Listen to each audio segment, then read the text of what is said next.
Assalamualaikum warahmatullahi wabarakatuh. Salam sejahtera untuk kita semua. Pada kesempatan ini saya akan mempresentasikan materi pembentukan sistem rangka dan otot pada manusia sebagai bagian dari mata kuliah struktur perkembangan hewan. Baik, kita akan pindah ke slide berikut. Sistem rangka fungsinya adalah menjadi rangka bagian tubuh manusia. Fungsi rangka terdiri dari tulang dan jaringan ikat termasuk tulang rawan, tendon, dan ligamen. Tulang adalah jaringan hidup yang dilalui aliran darah. Tulang terus berubah dan berganti bentuk seiring pertumbuhan pada manusia. Baik, kita akan masuk ke slide berikut, yaitu pembentukan sistem rangka atau selektor. Bagian A ada 3 tahapan. Tahapan awal pembentukan. Bagian pertama neuron growth atau alur saraf merupakan lekukan awal yang akan berkembang menjadi tabung saraf, neuron tubulus, cikal bakal sistem saraf pusat. Bagian kedua, vertebral somit fat atau dinding somit fat, bagian dari somit yang berferensi dan bergeresi untuk membentuk selektor. Bagian ketiga, neuron struktur perbentukan batang yang berfungsi sebagai subuh, primen, embrio, dan menginduksi pembentukan neuron tubulus serta perkembangan vertebral di sekitar. Baik, kita akan pindah ke gambar B, tahapan selanjutnya pembentukan. Gambar B ada 6 tahapan. Tahapan pertama, neuron tubulus atau tabung saraf, struktur yang terbentuk dari penutup alur saraf berkembang menjadi otot dan sumsum tulang belakang. Bagian kedua, drossomedia muscle-clove atau sel otot. Drossomedia sel-sel yang akan membentuk otot-otot di punggung. Bagian ketiga, dermaton, bagian dari somit yang akan membentuk dermesi atau lapisan kulit punggung. Bagian keempat, vertellus muscle-clove atau sel otot vertebral, sel-sel yang akan membentuk otot-otot di dinding tubuh dan anggota gerak. Bagian keempat, intra-embryonik cavity atau rongga internal embryonik, rongga tubuh limes yang akan menjadi rongga dada dan perut. Bagian kelima, selektor, sel-sel yang berasal dari dinding somit vertebral bergeresi mengelilingi neuronda dan neuron tubulus untuk membentuk tulang rawan dan tulang vertebral dan tulang rusuk.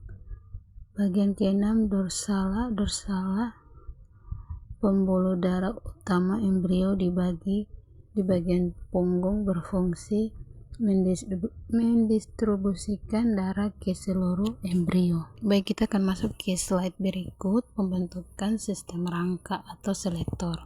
Pembentukan tulang atau oksmukasi berasal dari mesoderm atau sel maksimum.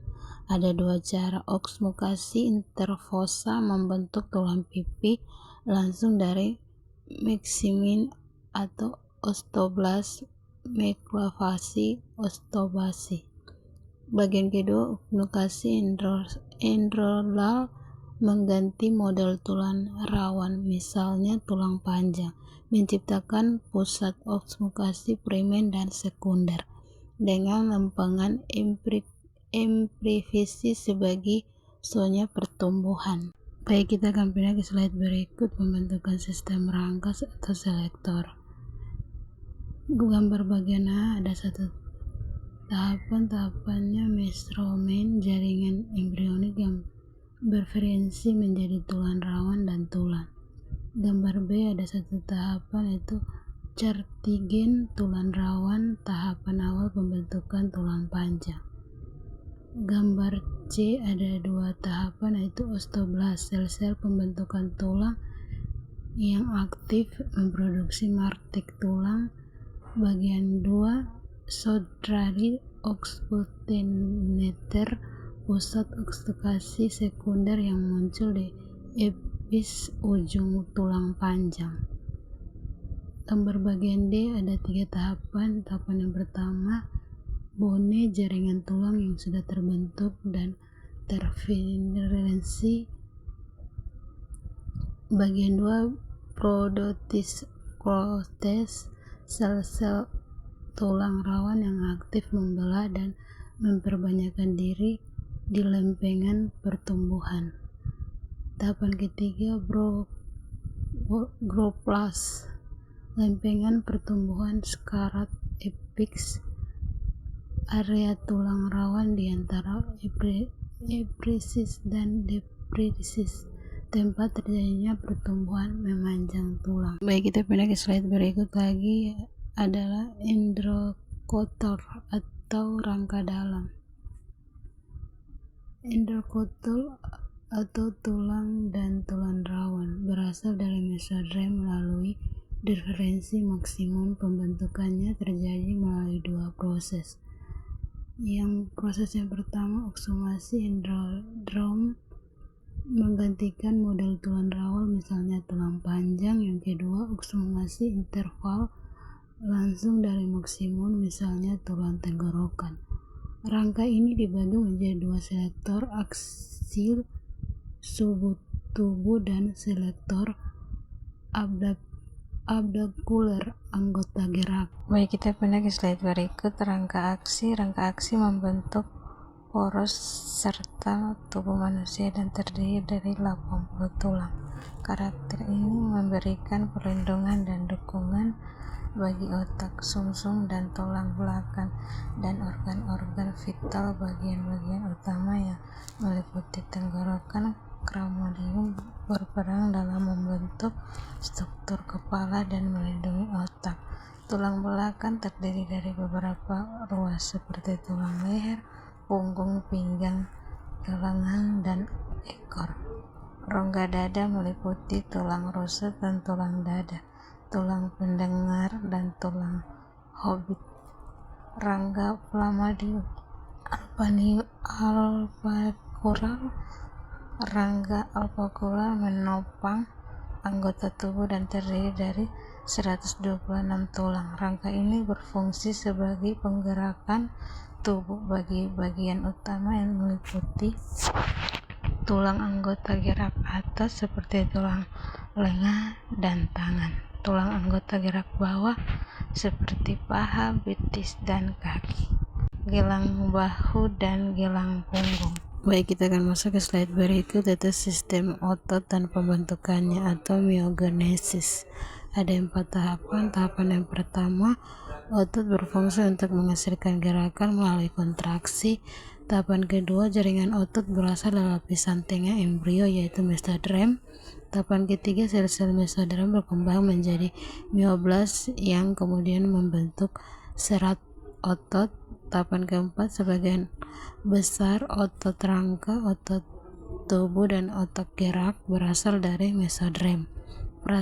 Praskisia myotosomit, sementara otot polos dinding organ dalam dan otot jantung berasal dari mesoderm lateral. Kita akan masuk ke slide berikut, yaitu tahapan pembentukan otot. Ada 4 tahapan. Tahapan pertama, proses pembentukan otot atau myogenesis dimulai dari sel rekrutos myotosomit. Bagian kedua, sel-sel ini berferensi menjadi myoblast.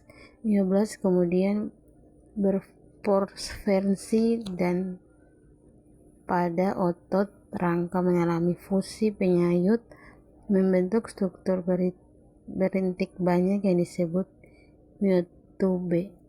Myotube ini lalu mengalami pematangan dengan intensi myofibril, protein kontraktik untuk menjadi serat otot matang. Bagian keempat, sel sertelit ditinggalkan untuk fungsi generasi. Baik, kita akan pindah ke slide berikut, yaitu tahapan pembentukan otot. Saya akan menjelaskan gambar-gambar sebagai berikut. Somit strukturnya tersegmensi berpasangan literal dari mesoderm pranksia yang membentuk otot rangka tulang rawan detonon dan derimis. Neuron tubus atau tabung saraf strukturnya berkembang menjadi sistem saraf pusat, otot dan sum tulang belakang.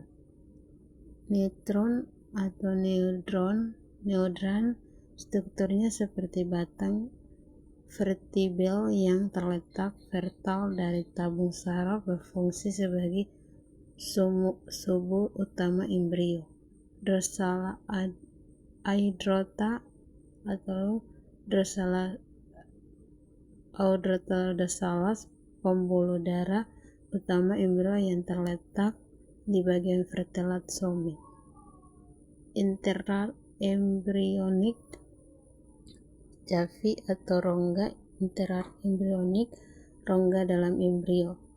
Somit bervariasi menjadi beberapa wilayah spesies sering perkembangannya.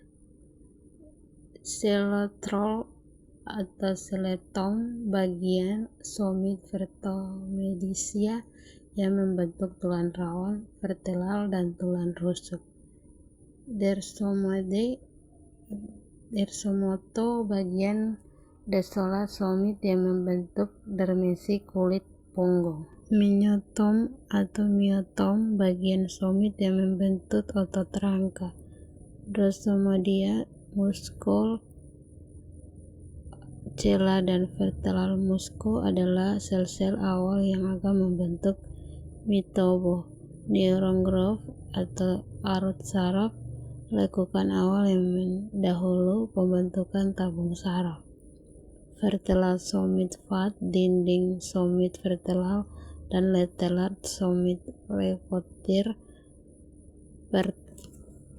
Batasan somit lateral adalah batasan-batasan anatomis yang terlihat selama proses perkembangan. Baik, kita akan pindah ke slide berikut, yaitu tahapan pembentukan otot punggung atau ekspakasia. Otot-otot yang berasal dari myotom, dorsala, epidrem,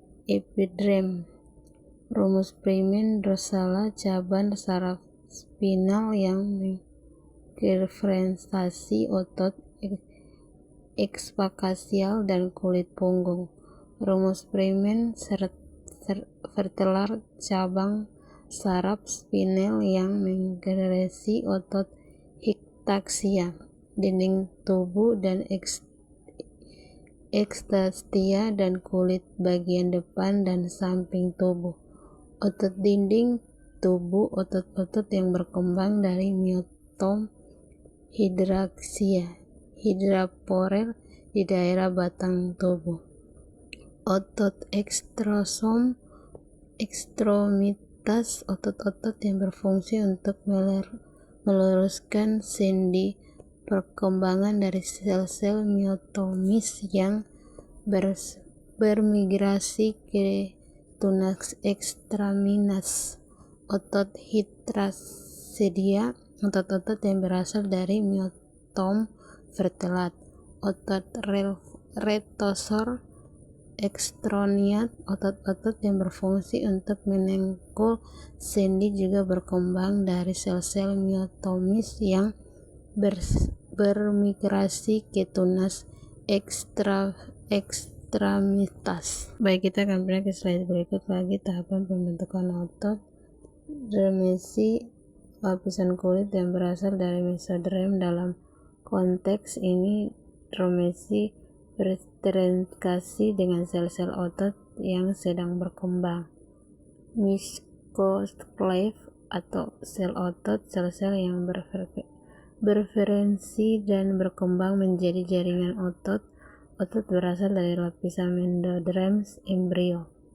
BMP4, bone morfotik, protein 4 molekul signal yang terlibat dalam berbagai proses perkembangan termasuk pembentukan tulang dan otot. NT3, neuron tumbuh 3, faktor pertumbuhan saraf juga berperan dalam perkembangan jaringan lain. WNT with rate interthiopside sekelompok protein signal yang sangat penting dalam perkembangan embrio termasuk penentuan nasib sel otot. MYF5 meiotic faktor 5 faktor interfeksi yang berupa penampakan awal untuk sel-sel akan menjadi otot.